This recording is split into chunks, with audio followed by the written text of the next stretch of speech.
சொன்னது 20 நாளைக்கு முன்னாடி என்ன சொன்னாங்க கணக்கு, இந்த நிலையில தங்க விலை ஏறிச்சுன்னா அடுத்த ஆண்டு 1 லட்சம் வரும்னு சொன்னோம். ஆனா இப்ப என்னன்னா இந்த மே மாசம் முடியத்துக்குள்ளே 1 லட்சம் வந்துடும் பொழுது. அப்ப அடுத்த ஆண்டு எவ்வளவு? 1.5 லட்சம், ஒரு 2 லட்சம் வந்துடும் கிட்ட தங்கம். என்ன பண்ண முடியும்? நீங்க திருமணம் பண்ண முடியுமா? தங்கம் வாங்க முடியுமா? தாலிக்கு தங்கம் வாங்கி உங்க பிள்ளைகளுக்கு திருமணம் செய்து வைக்க முடியுமா? யார் தந்தா?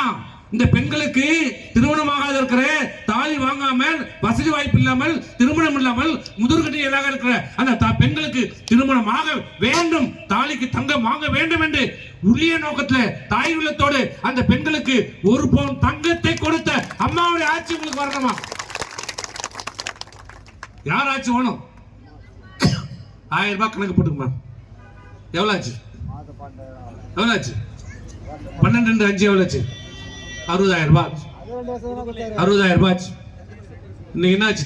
அம்மா பணம்.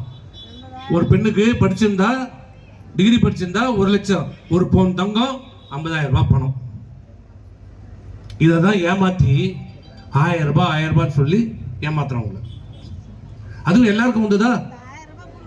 1 கோடி 4 பேருக்கு தான் வருது. மீது 1 கோடி 20 லட்சம் பேருக்கு இல்ல.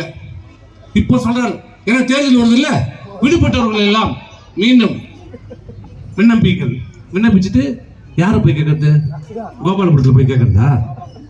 அவன் தான் ஒருத்தன் எங்க இருக்கிறானே தெரியல, துணை முதலமைச்சர் எங்க இருக்கிறாருன்னே தெரியல, அவர் எங்க இருக்காருன்னு தெரியல. யாரை போய் பாக்குறது? ஏன்னா சிறப்பு அமலாக்கத்துறை அமைச்சர் யாருன்னா உதயநிதி தான்.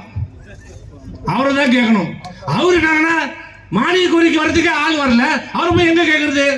சட்டமன்றத்துக்கே வராத ஒரு அமைச்சர் போய் எங்க கேட்கறது? அவர் தான் உங்களுக்கு தரப்போறாரா? தயவு செய்து புரிந்து கொள்ளுங்க. அம்மாவுடைய திட்டம் ஆடு மாடு கோழி, மிக்சி கிரைண்டர், ஃபேன், பசுமை வீடு, ஓய்வூதியம், அம்மா சிமெண்ட், அம்மா குடிநீர் 10 ரூபாய் கொடுத்தாங்க, அம்மா பாட்டில், அதையும் நிறுத்திட்டோம். என்னையா அவருக்கு அதெல்லாம் பாவம் பண்ணிச்சு? கொடுத்துட்டு அவருடைய துணைவியார் தயாரிக்கிறாங்க சொல்றாங்க, நமக்கு தெரியாது, எல்லாம் யூடியூப்ல வந்தது, பேப்பர்ல வருது. அவங்க தயாரிக்கிற பாட்டில் விற்கிறாங்க. யாரு?